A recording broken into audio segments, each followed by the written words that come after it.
No one delivers more exclusive interviews with ATA executives than CBT News.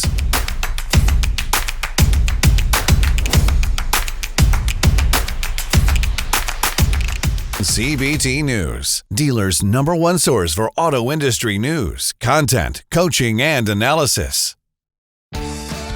You're watching Inside Automotive with Jim Fitzpatrick. Hey everyone, Jim Fitzpatrick. Thanks so much for joining me this morning.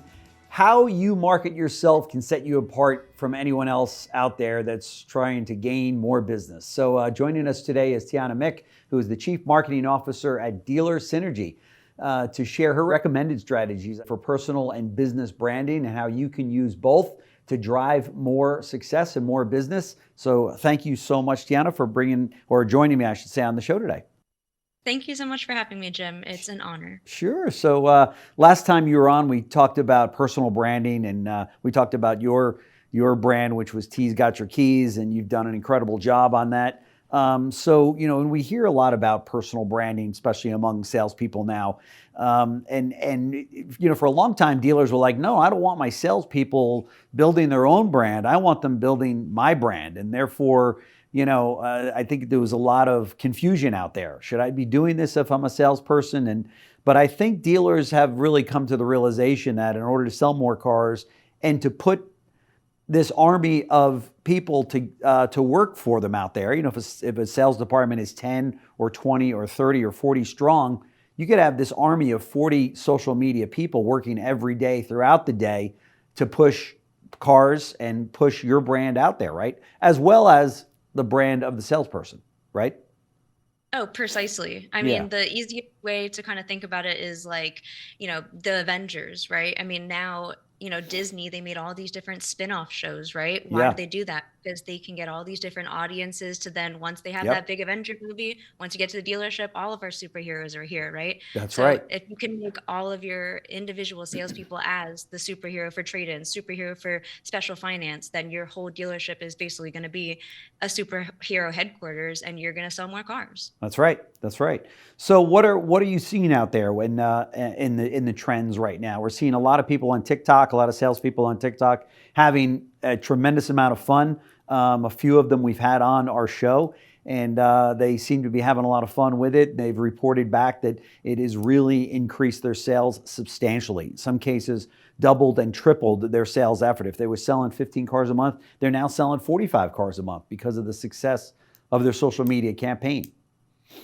Absolutely. And I think the big thing that these dealers are doing and these salespeople are doing is if you watch these videos, they're not selling at all, right? Right. It's more funny skits. That's right. And just using popular sounds. And I think that's what a lot of dealers, when they miss the boat sometimes, is they think, well, I need to sell in this video, or I need to show, our inventory. Right. When really on TikTok and on Instagram, all these different platforms, really, you're selling yourself, right? Your likability, relatability, your dealership culture. So that's what you need to focus on these messages. It's not, what do I have on my lot? What's my inventory? It's what kind of culture and buying experience am I giving to my customers? That's right. And some of them, one comes to mind, Russ Flips Whips. You've probably seen him out there, and he does a great job. He actually makes fun of the sales process.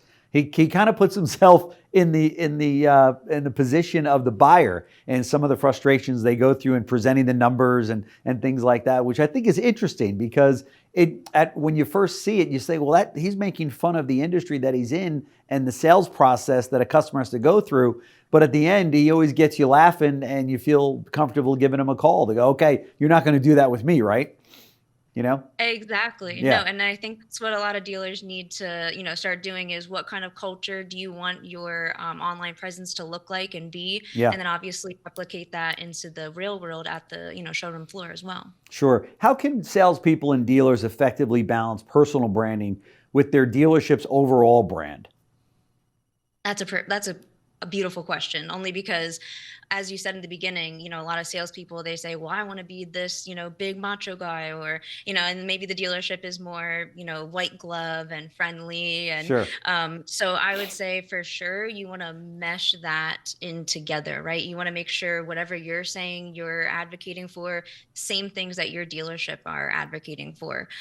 So a big thing would be, colors, names, logos, all of that. It needs to highlight your dealership, because where are they going to buy from, right? They're going to go to your dealership. So that's very important. Yeah, for sure. I know a lot of these guys and girls that are out there doing this, and women that are doing this. They'll have the insignia or the logo of the dealership group that they're working with. So no matter what they do, they got that brand in there, right?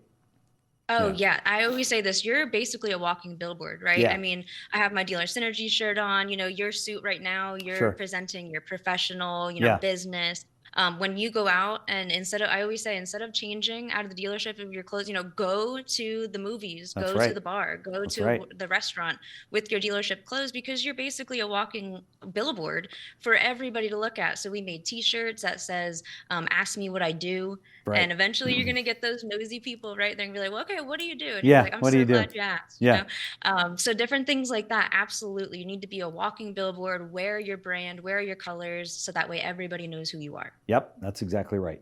So, and then what are some of the common mistakes that you see when people try to build their own brand in the industry?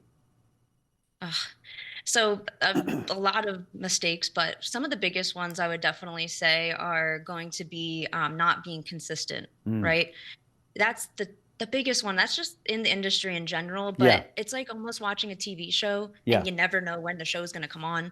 Like the YouTubers that actually make money, right? I mean, Sure. the YouTubers that actually make money, they're on a schedule, right? Every Wednesday, every Thursday, episodes drop I'm not going to watch your TV show or listen to you if I don't even know when your episode is dropping, right? When you're releasing content. Right. So if you're building your own personal brand, be consistent, right? Yeah. Don't have to be every day, but start with a week, and then, all right, once a week, now I can up it to twice a week. But consistency is the number one thing that I see our industry fail at in a lot of areas, but especially with personal branding, because either one, they won't see any results. So then they're like, why be consistent? Or Right. two, even worse, is they start getting those results, and then that pipeline slowly goes down because they stop being consistent of what they were doing to get those results. That's right. That's right. What's the best case scenario? Would you recommend somebody record and post, if they can, every day, maybe a few times a day?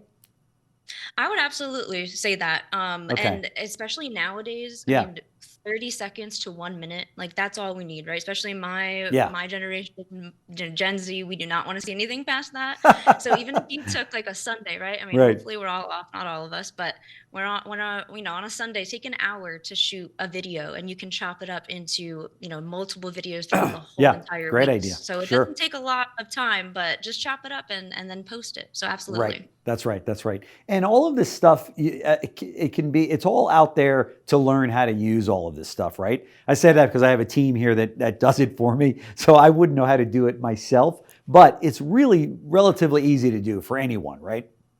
Yeah. Oh my gosh, yes. And especially with TikTok, I mean, there's so many integrations with editing tools, and I mean, even like my grandparents are making edits and adding text to their videos, and I'm like, how are you doing this? And they're like, it's so easy.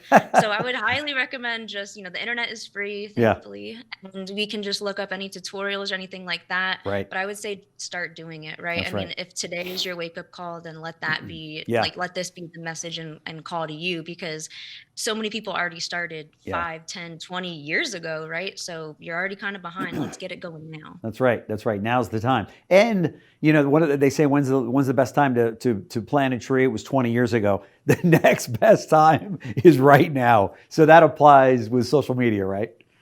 Oh, absolutely. Yeah, for sure. So, what's interesting too is the individuals that I talk to that are really into this and they post every day, maybe throughout the day, they'll say that when people come in, they say, I want to talk to this person right here. I follow them. I want to buy a car from them. You can't skate them. You can't, get pushed off to somebody else. So it No. really helps in growing that salesperson's business, right?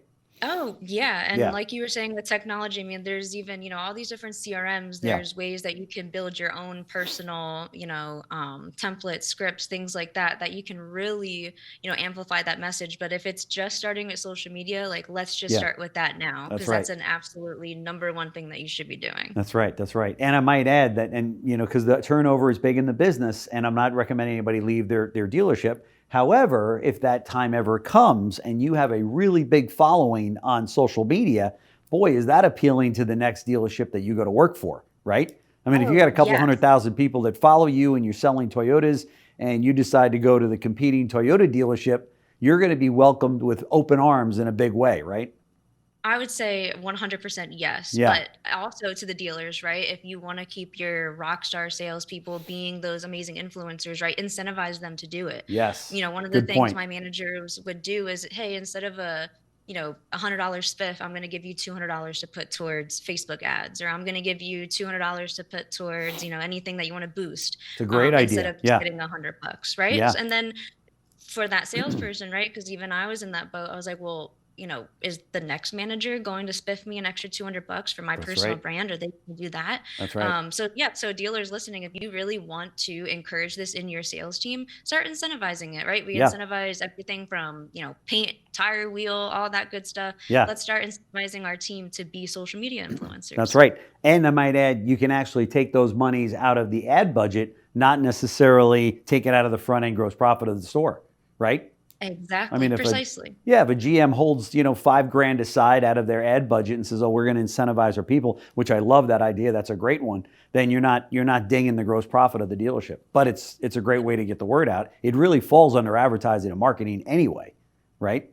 Exactly. Yeah, for sure. Well, this has been great. I really appreciate it.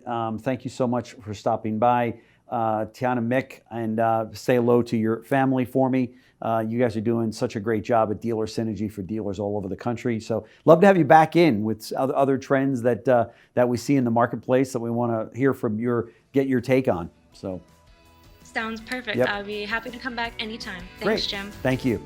Thanks for watching Inside Automotive with Jim Fitzpatrick.